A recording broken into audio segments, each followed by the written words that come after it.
welcome to One on One. I am Cyril Stober. My guest today holds a PhD in management science, corporate political strategy, that's what he specializes in, and another degree in medical laboratory science from the Rivers State University of Science and Technology. He was a member of the House of Representatives from 2011 to 2015. Today, he is Chief Executive Officer of the Nigerian Maritime Administration and Safety Agency, NIMASA. Let's welcome Dakuku Peterside. Dr. Peterside, thanks for being with us here. Thank you, and good evening, viewers, or good afternoon, viewers. Right? All right, well, I'm just curious. There's an aspect of you here that talks about medical laboratory science. Why medical laboratory science? Which means, of course, that you could have gone on to be medical laboratory scientists. Very correct, Stiro. Originally, I set out to study medical laboratory science as a precursor to going back to study medicine. But along the line, I would say I rather discovered my real self. And at the conclusion of my first degree, went on to do a degree in management sciences, specializing in organizational behavior, and another degree. Then ended with a terminal degree, a doctorate degree in management sciences, specializing in corporate political strategy. The beauty of medical laboratory sciences is that it gives you an inquisitive mind. You begin to take interest in diagnosing the cause of problems. It could be social problems, it could be medical problems, and getting to the root of the matter. And so you could see a pattern. I started off finding out the root cause of any medical issue. Today, I'm now trying to find out the root cause of problems in society and finding solutions to them, helping others work together to find solutions to problems in society. It's basically about diagnostics, whether it's in diagnostics of medicine or diagnostics of social issues in society. Basically, what we're doing is diagnosis and trying to find a solution to problems. All right, that puts you in good stead at where you are now, NIMASA. But I am the typical Nigerian citizen, and the first thing I say to you is, give us a view of what the maritime and shipping industry is like in Nigeria today. Well, the maritime and shipping industry is actually a subset of maritime industry.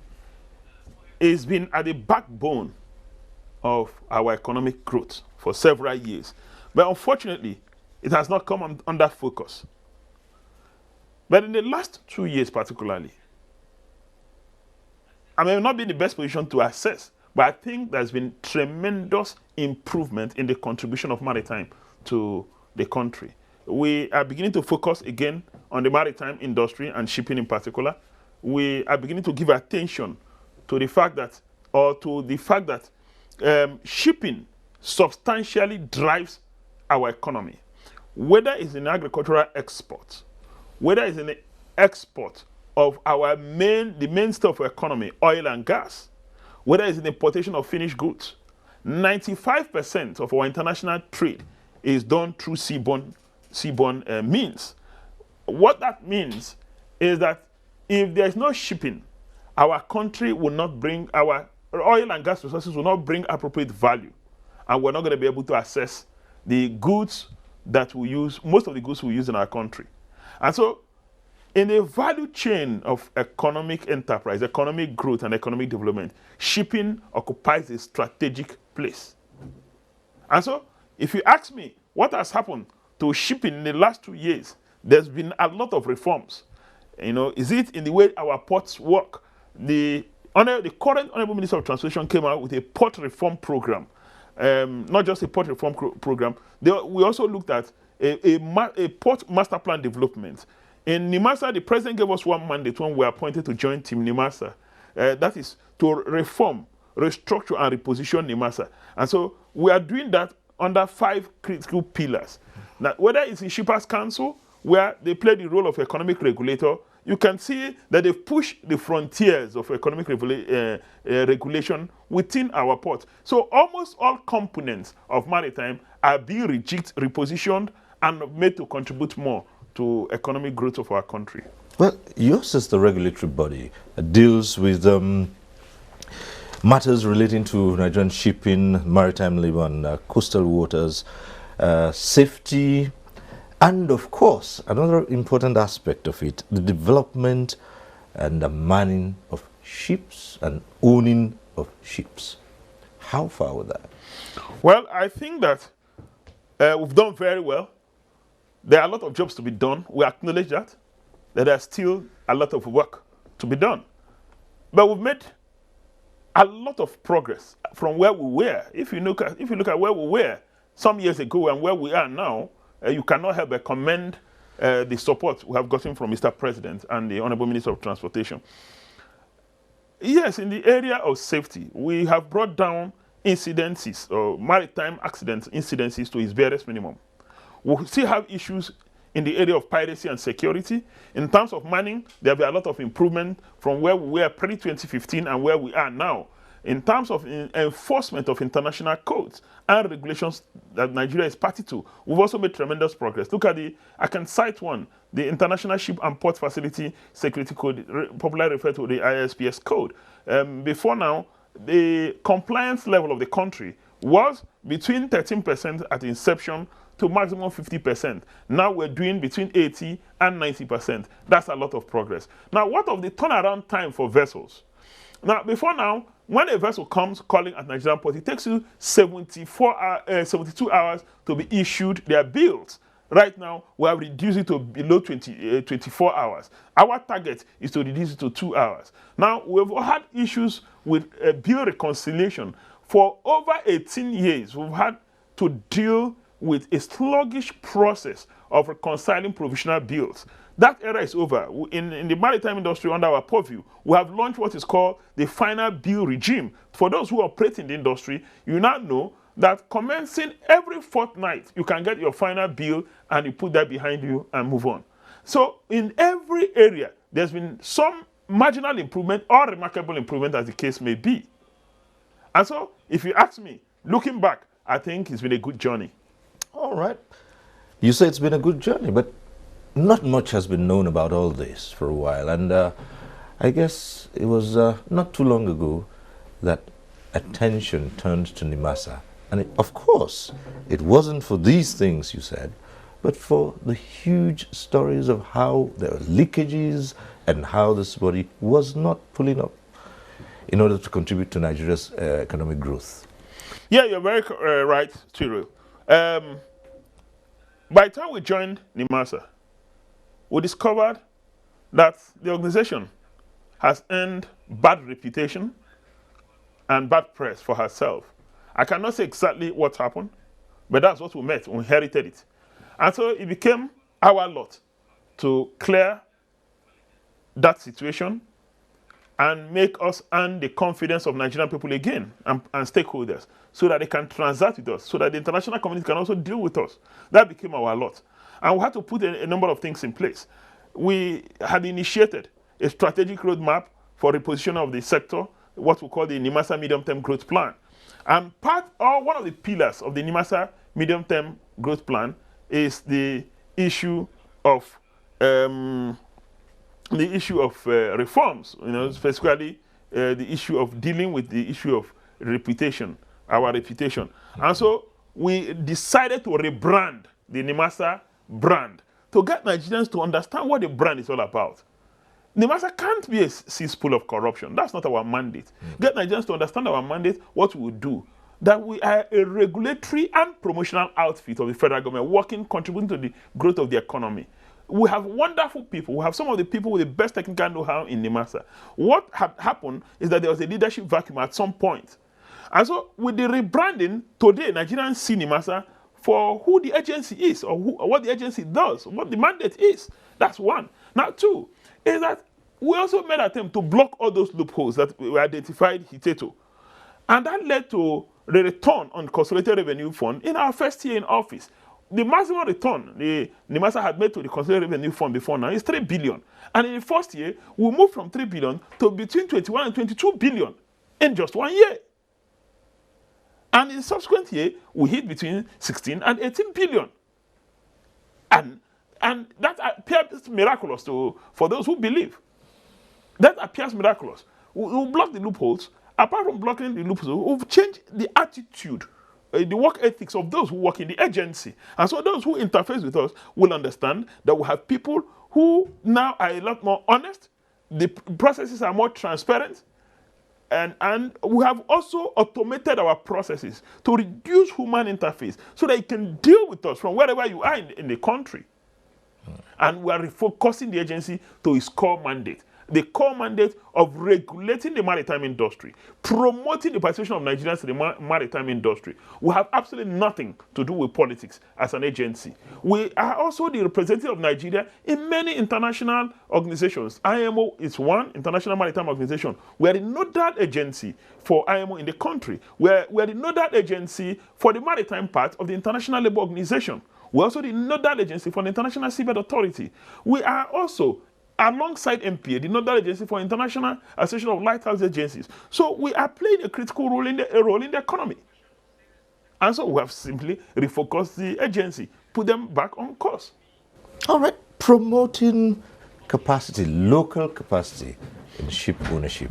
You just spoke about promotion, been one of your mandates. So how far with the promotion of ownership in shipping? And when we're done with that, we'll go also to the matter of shipbuilding. Yeah, well, promotion of indigenous participation in shipping is one of the two pillars of our mandate. The first of our mandate is to regulate shipping in our country. The second is to promote indigenous shipping.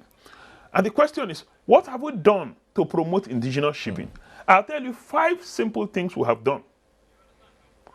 The first one is built on another piece of legislation called the Cabotage Act. Right.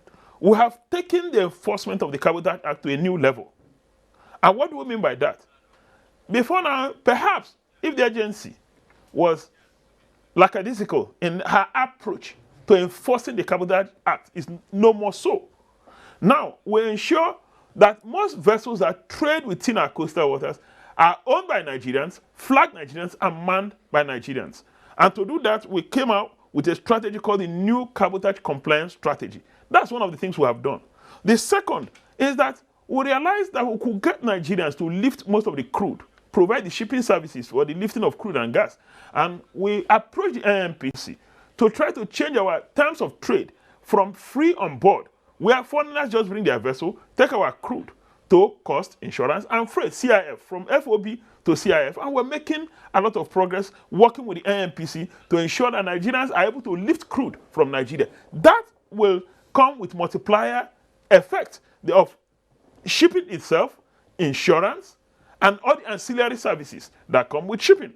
That's one of the second things we've done. The third thing is that working with our parent ministry, the Ministry of Transportation, we are trying to refloat the national fleet, but this time it's going to be private sector driven. That's the third thing we have done. The fourth is that we're engaging with Central Bank of Nigeria to see if we could get special interest rate for shipping and shipping related investment. Now, shipping usually, the acquisition of assets is capital intensive. Right. And it takes a long time for you to recoup your fund. But, the lifespan of a vessel is between 50 years and 100 years. And you don't expect the financial institutions to treat shipping the way they would treat somebody doing buying and selling. And so what we're trying to do is to get them to understand the peculiarities of shipping. So that way we could create a special interest regime for those who are doing investment in shipping, so that we could get lower interest rates that make us competitive. It will have 2 multiplier effects. One is that we could do shipbuilding in country. Then we could also bring in vessels and displace the foreigners who occupy most of our space right now. That's another thing we have done. Then, in addition, we are working closely with the Nigerian Content Development Monitoring Board. We have a collaborative MOU to try to identify the needs of the industry over the next 5-10 years and prepare Nigerians to acquire the vessels to meet the need of the industry so that we won't have space for foreigners. Yeah, well, a lot of people will tell you that apart from being capital intensive, there is little or no interest in it by Nigerians. What is this thing standing between Nigerians and shipping, considering the huge benefits? Yeah, the greatest challenge is the cost of fund to acquire the asset.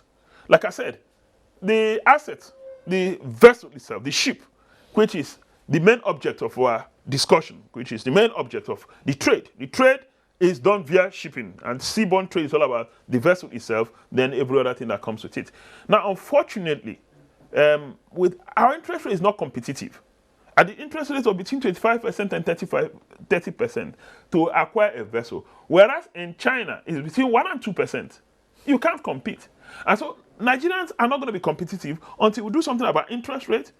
Then we're working hard to protect the industry so that Nigerians will not operate from a point of disadvantage. We're working hard in that.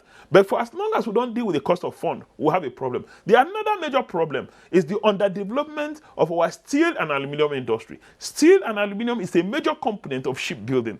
If we are going to import steel to build vessels in our country, we're not going to be competitive. The third is the issue of skill gap, which we are addressing. I've talked about financing, the cost of money. I've talked about the fact that our steel industry is underdeveloped. I've talked about the fact that we don't have men with specialized skill to build vessels. Then the general investment environment is an issue. Skill gaps, I like that because you just touched on it. And so what is NIMASA and how well is NIMASA positioned to drive the acquisition of skills in shipping? Well, in skill gap, we're dealing with it from 3 different dimensions. The skill of seafarers, trying to groom the next generation of seafarers who could ply their trade anywhere in the world. We had to intervene at a point. My predecessors in office intervened by creating what is called the Nigerian Seafarers Development Program. It was targeted at getting Nigerians on board ocean-going vessels. We have made a lot of progress with that. We have sent over 2,000 persons to all parts of the world to acquire that critical skill. We had a gap. The gap is to provide them sea time experience, to put them on board ocean-going vessel, let them complete their training and the appropriate certificate of competency so that they can become employable. When I came, we were not able to achieve that. But in the past 1 year, we've been able to put 298% on board ocean-going vessels. It's almost a global problem. It's not peculiar to Nigeria. Well, in IMO, it's usually discussed that having sea time is a big problem. But we've been able to bridge that gap. We've been able to break that gene. So right now, we've put about 298%. That's seafaring. That's just one area. Now, for us to produce seafarers who will primarily ply their trade within our country, we're also strengthening Maritime Academy of Nigeria, Oron. Recently, working with our parent ministry, the Federal Ministry of Transportation, we got the International Maritime Organization to do an audit of the Maritime Academy of Nigeria, or look at how our people are being trained. Their certification is being done by NIMASA or moderated by NIMASA. So we're strengthening Maritime Academy of Nigeria, Oron. In addition, of course, you know that we're supporting the establishment of the Nigerian Maritime University of Okerinkoko in Delta State. And I'm happy that the federal government has refocused attention on the Nigerian Maritime University. So that is on course. Then the Universities Commission recently issued a license to a private maritime university called Admiralty University in Delta State. But in addition, we also have to look at the issue of the technical skill to build vessels.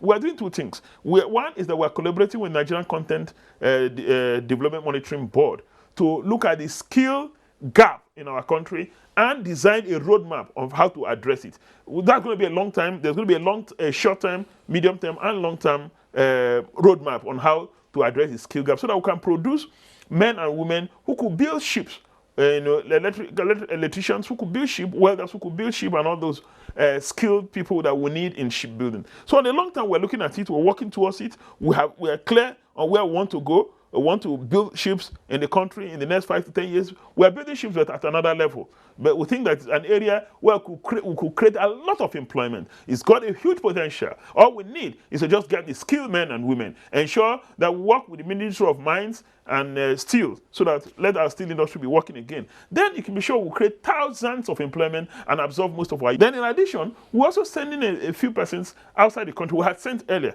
a few persons outside the country to pick some of the critical skills. NIMASA at some point tried to establish a technical college, a maritime technical college, to address this issue of skill. That wasn't very successful, but we're revisiting it again. So on the whole, the issue of skills are under focus, and we've also made tremendous progress, breaking the genes of sea time, ensuring that we're working with Nigerian Content Development Board to draw a roadmap to provide the skills that you need to build a ship. Then we're doing the auditing of shipbuilding facilities in our country. We have also commissioned consultants to do that, and immediately after then, I think we'll just make progress from there. Now let me take you back to the question of trade, which is the basic thing of shipping, enhancing trade. And you did say in your opening comments that the piracy is still a problem which you're dealing with. How bad is it here in Nigeria? Well, I must admit that piracy deserves more than a usual interest, without a doubt at all. What has happened, if you recall, in the time past, the main area of focus of pirates was off the Gulf of Somalia, the coast of Somalia. It's actually called the Gulf of Aden. And before then, of course, we had the Strait of Malacca, where between Malaysia and Singapore. But right now, the focus is on the Gulf of Guinea, where in recent times we've had the highest number of pirate attacks. But one thing people keep ignoring is that whereas ours is about the highest in the world, we have dropped from all-time high where we used to be now. Something has happened because we are working. We have put a number of things in place. We are investing in intelligence. We are working collaboratively with Nigerian Navy. We have renewed the MOU we have with the Navy. We are strengthening the Navy forces to fight the pirates. In addition to investing in intelligence, we also put in legal framework in place to fight piracy, to enable us. We're pushing for the early passage of the anti-piracy bill, which will be one of the earliest dedicated laws to fight piracy in the country, and if not in the continent of Africa. We're also working collaboratively with our partners within our region. We have set up a standing force in the Republic of Benin and Togo to fight piracy. So it's something that right from the president to the Federal Executive Council, we're giving very serious attention. We're getting support from our partners outside the country, partners within the sub-region, and within the country too. You talk about the laws. Are you hampered in any way by international conventions and structures dealing with the issue of piracy, especially, No, we're not hampered with international laws dealing with piracy. What has happened, or what's going on, is that even when these international regulations or protocols or rules or conventions are made and Nigeria signs to it, if you don't domesticate it and ratify it, if you don't domesticate it within your municipal laws, it can't be effective. Now, what we have done is to look at SOLAS, the safety of life at sea, then the suppression of unlawful acts at sea, the SOA, and extract the relevant provisions of those two pieces of convention and try to domesticate it under the anti-piracy bill. And in addition, we have noticed there's been a trend over time that when these pirates strike within our coastal waters, they run to the neighboring countries. Right. But with the provisions made in the anti-piracy bill, whether you're in Ghana, we'll bring you back and try you under our laws. Even if you do it here and run away, we'll get cooperation from all our partners. Yeah, but in the same vein, where you arrest these pirates, they have a right to determine where they should be tried, don't they? If you could bring back someone from No, they don't. They don't have that right. It's not optional. For as long as you are involved in criminal activities within our coastal waters, we have right to bring you back to this country and try you under our laws. All right. So these are some of the things that most Nigerians who are into this business would want to dwell on and say, look, how soon can we get all these protocols, domesticated? What is standing in the way of it? Most of the protocols have been domesticated. What has happened, or what is going on, is that we're trying to strengthen some of these by passing a dedicated anti-piracy bill, putting into consideration our peculiar situation. We notice that almost all piracy cases begins from outside the country and end up in Nigeria, or begins in Nigeria and ends up from outside the country. There are no boundaries for the pirates. And that we must deal with. Because when they attack, when they strike, and escape to outside the country, your hands are tied from trying them. But with the passage of anti-piracy bill, we can't try you. No matter where you run to, we can't try you. There's also and get to face the consequences of the law. There's also the question of building capacity of members of the judiciary as to deal with these cases. For some time it's been said that, well, we've not done too well in terms of having the capacity in our court system. What have you done towards that? We have done two important things. The first one is that NIMASA recently organized a seminar for judges of the Federal High Court and Superior Court. It was well attended, where some of these issues were brought to focus, extensively discussed, analyzed, and we got some international experts to talk to us. Indeed, maritime and shipping is a very peculiar area of the law, and that because maritime cases don't occur too often, we don't have enough precedents, aside from precedents from outside our own jurisdiction. So that has gone on well. That went on well. Then the Nigerian Shippers Council too is recent in July will be organizing a seminar for judges. They've had that tradition over the years to get our judges of both the Federal High Court and Superior Court, just of the Superior Court, to understand the industry. You know, we don't just invite judges to such seminars. We get practitioners from the industry, those who are stakeholders in the industry, to talk to the judges so they understand the need for timeless expeditions and dispensation of justice in that area, and the peculiar nature of shipping and maritime industry. So we're strengthening capacity. We're also supporting some of them who want to go for specialized courses outside the country. So we'll be very supportive. So we are gradually building capacity, and I think that this time nobody will complain about capacity again. Well, you used to be a member of the House of Representatives, and this ties in with what we're talking about, and it's known that there are many conventions, international conventions, which Nigeria is not too quick to domesticate. Now, people turn their attention to the legislature. How well has the legislature assisted in repositioning NIMASA? I'm not the appropriate person to ask. That used to be my constituency till recently. I'm not. Right, but it's assumed that, well, I'm a patriotic Nigerian. Yes, I doubt if anyone would deny that piece of fact that I'm a patriotic Nigerian. The legislature has been very supportive. Right. The problem is not the legislature. Is it an advantage for you having been a member of the House? Definitely. I'm not sure. That's a major advantage. Right. I understand how the legislature works, how the mind of the average legislator works, the workings of the system. And so I could relate with them better than somebody who has not had that experience. It's an advantage. So you've enjoyed that kind of collaborative effort. Now, air and coastal surveillance. It's part of things that NIMASA should be promoting. How well with the air and coastal surveillance? Do you have the capacity for that? We do have the capacity for that. In terms of surveillance, we have invested in a satellite surveillance system that gives us a bird's eye view of our entire maritime territorial waters, or in territorial space. You can't say both maritime, territorial waters. We have invested in that, and with that we could see what's going on around our maritime domain within our space. In addition, we've also integrated our maritime domain awareness asset, the satellite surveillance system, with the one set up by the Nigerian Navy called Falcon Eye. That again is a big maritime domain awareness asset.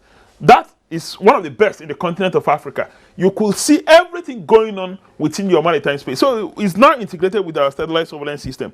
So in my office or in NIMASA, you could look at the screen as you're looking. You look at the screen and you see everywhere. If you are if they're interested in a particular area of maritime, you could call up Port Harcourt Port. What's going on in Rivers Port? What's going on in Onne Port? Which vessel is coming in? Then there's a vessel traffic system. You could say, oh, this vessel will be arriving so time. This is the expected time of arrival, ATE of a vessel.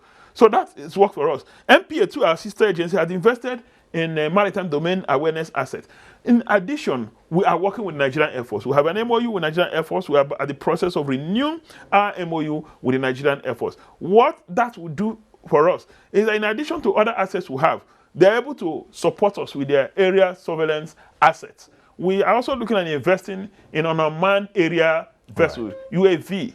If you are manufactured in Nigeria, surprisingly, I'm sure you'll be surprised. Right. The Nigerian Air Force is manufacturing a few in Nigeria. Good. I'm sure you'll be surprised. Doing that so now. We're working with the Air Force in that direction. So we'll be able to acquire a number of UAVs, unmanned area assets, to keep the surveillance on our maritime domain. So if we talk about area, then on the sea, aside from our own assets that we have too, we have signed on to a number of international systems, like the Lloyd's Intelligence, the Clarkson, working with the Nigerian Navy, and then we also have vessels that monitor our maritime domain. So in terms of surveillance, we're up and doing. We're not satisfied with where we are.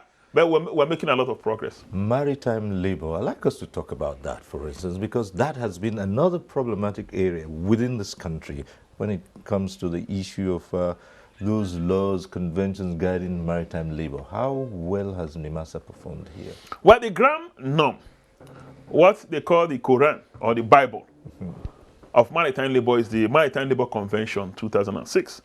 Nigeria has since ratified that and domesticated it, and that's a lot of progress. We're among the earliest nations that signed on to that convention, and NIMASA has a mandate to enforce that in close collaboration with the Federal Ministry of Labor and Productivity, and we've been doing that. All the reports we've filed so far, Nigeria is highly rated in the area of enforcement of laws governing those who work both in the port, on board vessels, their working condition, their social rights, their economic rights, their wages, their welfare, and all of those related things. In addition, another area of manning that is not covered by that is to ensure that Nigerians are on board these vessels. Right. Like I said to you, part of the provisions of the cabotage law is that most vessels that trade within our coastal waters must be manned by Nigerians. And for these vessels to be manned by Nigerians, they must have appropriate skill and appropriate certification. So we're also investing in building the skill and certification. Let's just get a view of what is the level of participation right now. How low is it? Let's know that. Oh, well, so we know how much work you need to do. Most cabotage vessels that operate in Nigeria, in terms of in the area of manning, is between 65 and 70%. Most of them are manned by Nigerians. The few gaps we have are on specialized vessels, where you need to bring foreigners as captain, first mate, chief engineer, and all of that. But we've made a lot of progress, and it's time to be challenged from where we are coming from. Recall that in between 2005 and 2007, we had less than 12% of Nigerians manning vessels within our country. And now? Now we have between 65 and 70%. Whether anybody likes it or not, that's a lot of progress.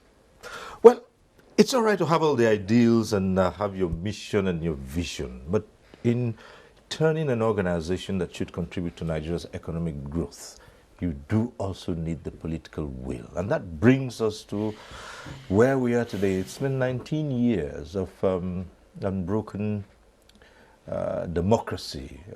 You still think people should look at Nigeria's democracy and call it fledgling? That's on one side. I'm going to where we should look at. Is there the political will to turn agencies such as yours around to contribute to Nigeria's economic growth and development? I would say three things. The first is that there is the political will to turn around agencies like mine and make them perform on their mandate and contribute to the economic growth of the country. I've been around for some time, like you said in your opening statement. I've served as local government chairman, served as commissioner for a fairly long time, served as special advisor to a governor, special assistant to a governor, member of the House of Reps, and all of that and all of that. So I've been around. I know the difference between what we had a few years ago and what it is now. If you are performing, you will definitely get the support of the president. He will never interfere in your work. And that's important. Recall that the Federal Executive Council recently commended NIMASA and JAMB for standing out in every respect. We were able to crash our operating cost by almost half. We were able to raise our contribution to the Consolidated Revenue Fund by over 400%. We're able to restore normalcy and confidence in the agency.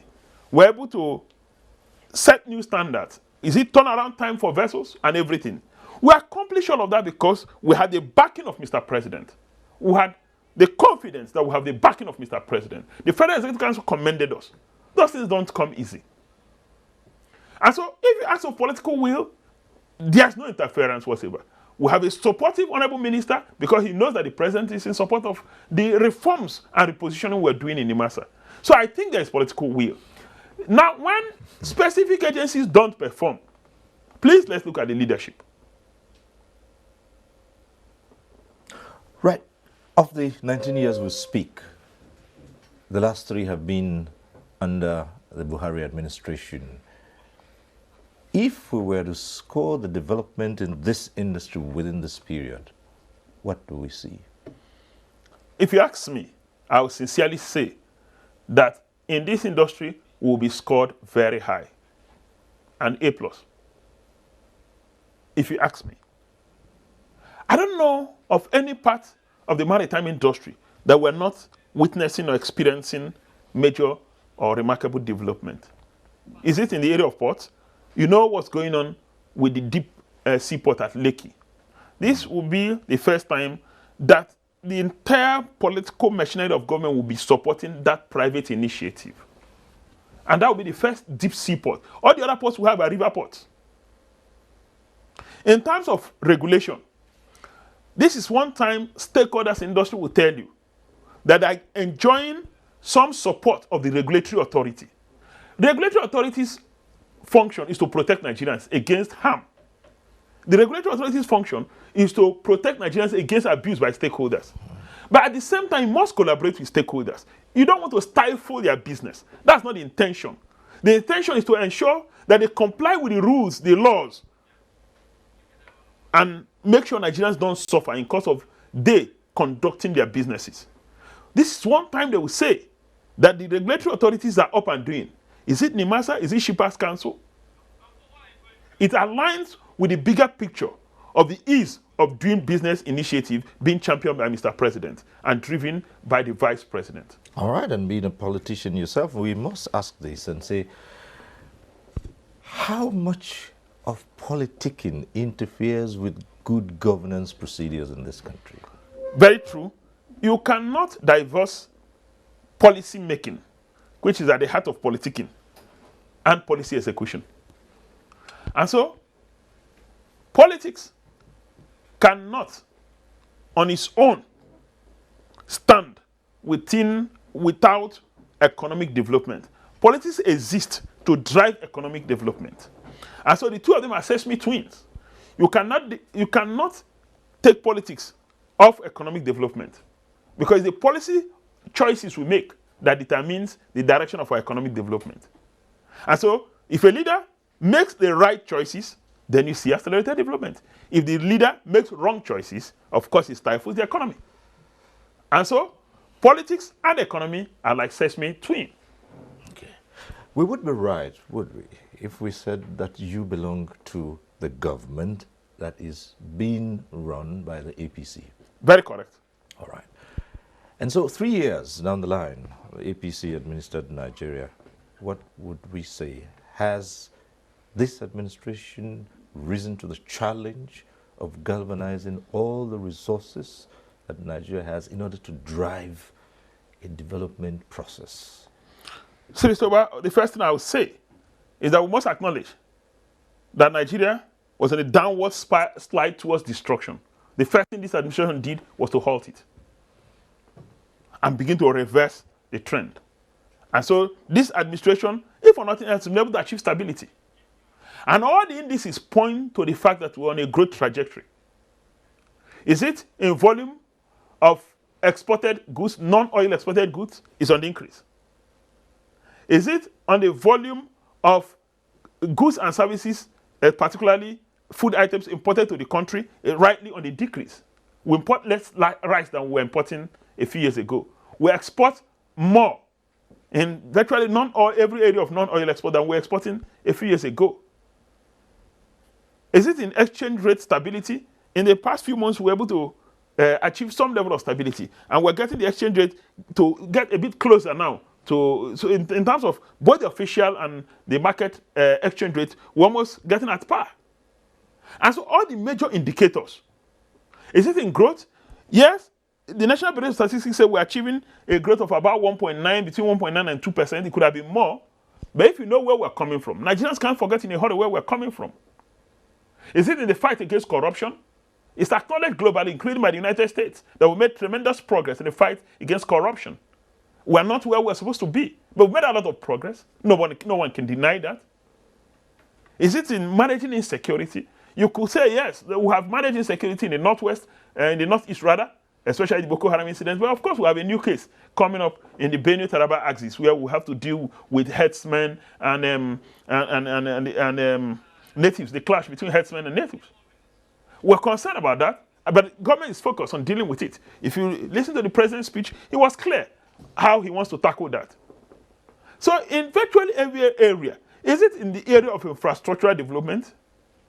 Mind you, this is negligence of over 30 years. Everybody expects the APC to fix it in 3 years. But that's a lot of progress. All right, you're from River State, and that is considered the hotbed of politics, and even within the governing party, it would seem that it's not all the time that things are well, and it, gives the citizens some form of anxiety and say, yes, you say this administration is driving development and growth in all sectors, but if those behind the administration are bogged down by squabbles and infighting, that can affect policy, that can affect everything that the administration stands for. River State has attracted undue attention in the country for so many reasons. The violence that characterized the elections leading to the 2015 elections or the 2015 elections, the violence just before the 2015 elections, the violence after the 2015 elections, the rate of killings, and all the nonsense we experienced in River State. It truly calls for concern, and it doesn't seem to be abating. I'm concerned as a major stakeholder in that state, and as one who was directly on the front line in the 2015 elections, who witnessed people being slaughtered, who was shot at Okrika, and my life nearly snuffed off me, and who was also shot at Tombia and in several other locations by those who are suspected to belong to the PDP, as it were then. I'm concerned, but not insurmountable. Now that the country is focusing on especially tackling violence in states like Rivers, I believe that violence will not be a culture in the 2019 elections, and Rivers will, for the first time in many years, democratically choose their leaders, those they want to govern them. But I must confess, and people say, why say this all the time? The governor of the state, Governor Nyesom Wike, has not helped matters at all. His body language shows that he encourages criminality, he supports criminality, he praises criminality.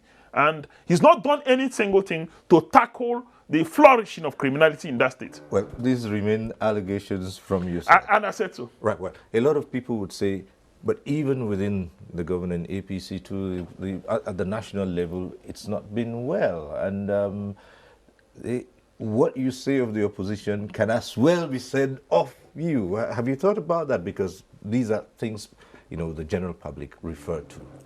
Well, what people don't seem to understand is that when you have a big party like the All Progressives Congress, and the All Progressives Congress have been around as a party, there are many tendencies that came together to form the All Progressives Congress. They've been around for maximum 4 years, for 5 years. It's all part of the evolution of the political process. And of course, it will lead to bonding. Then you have a stronger party. I believe that the APC will come out from these challenges stronger and ready to lead Nigeria to her glorious era. What has happened is not out of place. It's very usual in evolving political process. What happened is that in few places, people feel alienated from mainstream because of the congresses. In a few other areas, persons have causes to complain about how the congresses were conducted. But the party has put in place appropriate machinery to address these things, or for people to seek redress. Those who feel shortchanged to seek redress. We should be commended. We have a series of appeal panels, and we've also been asked to take your case to the National Working Committee of the party, or the Ultimate National Executive Committee. Then there's been lately some intervention by the Vice President and the President. So I think that is normal. All right. Well, as we prepare to wind down, let's bring you back to NIMASA and say, looking ahead, what future for this agency in the next 1 year, 2 years, medium, long term? Well, there's a bright future for the agency. We are playing a leading role in the continent of Africa. Currently, you are aware that NIMASA chairs the Association of African Maritime Administration, the umbrella body of all maritime administrations in Africa. NIMASA has been given the opportunity to lead and show direction. In the sub-region, aside from the fact that 65% of the cargo headed to this region will end up in Nigeria, we're a major contributor. We're also the leader in the sub-region. Every other country in the sub-region looks up to us. Recently, we signed MOU with the Ghana Maritime Authority to help them build up capacity in the area of cabotage. We are about signing MOU with the Sierra Leone Maritime Authority, with the Gambia Maritime Authority. We are supporting all the other countries around us. I see a glorious future ahead of maritime industry and particularly NIMASA. NIMASA is undergoing a major transformation driven by the medium-term growth plan or medium-term strategy plan, and it's gotten a lot of support from the supervising ministry, the Federal Ministry of Transportation, and the President. If things continue like this in the next 6 years, we'll see Nigeria that is the hub of maritime industry in Africa, and starting with West and Central Africa. So I see maritime contributing more to the national economy. I see maritime being the major employer of a lot of young men and women, providing employment opportunities and creating wealth for our people. That I see happening in the next few years if we continue with the current trend. That's the dream, and the next thing to say after the dream is what could stand in the way of achieving this? Oh, well, one is the high turnover of leadership in the agencies that drive the industry, starting from at the ministerial level and the agencies. The second one is the issue of policy changes. You know, if we have changes at the level of the presidency or the Federal Executive Council, they might not quite understand some of these policy initiatives we're putting in place. And so if we have high turnover of leaders, it will affect the policies that drive the industry. The other thing that may stand on the way is that if we don't confront this issue of piracy and criminal activities on seas as quick as possible, it's something that we need to deal with. Then the issue of cost of fund needs to be dealt with one way or the other. These are some of the things that might stand on the way. We're building internal capacity. We're strengthening our people. We're making right policy choices. We are investing in infrastructure. We're getting the private sector to have confidence to invest in our economy. All of these things will still depend on the kind of policy choices we make going forward, the kind of leadership we have in the industry, the honesty and sincerity of the leaders. You see that in this current administration? I see it in the current administration. I can say so without fear of contradiction that the presidency is leading a transparent and accountable government. And that has cascaded, whether in the Ministry of Transportation, in the agencies where we operate. And we're enjoying support of stakeholders. That's important. All right. I must say it's been interesting talking to you, and at some point in the future, we'll ask you to come back and go over one or two of the issues we've talked about here today. Just before we let you go, yes, the seafarer standards, which was something we missed. You did talk about that, and the standards. How would you rate that? Well, I must confess, the Nigerian properly trained seafarer can hold his own anywhere in the world. It is the function of NIMASA, it's part of our mandate to regulate the training of seafarers. Our problem is not the quality of the training of seafarers. Nigerian seafarers are properly trained, but we're dealing with the issue of attitude. We've had, on the low side, we've had a few complaints about the attitude of our seafarers. They're usually not very patient, and a few of them do what Nigerians do, what some Nigerians do. They're usually not very patient, not very tolerant, and but we're dealing with that attitudinal part, you know, trying to reorientate them. That if you're going to work in a multinational setting where you have nationals from different countries working on board a vessel is actually a global forum. You have people from India working maybe on the engine. You could have Filipinos working on the deck, Nigerians on board that vessel, Pakistanians, and so attitude is important. So, by strictly speaking, by the books, in terms of standards, our seafarers are properly trained. Just the attitude.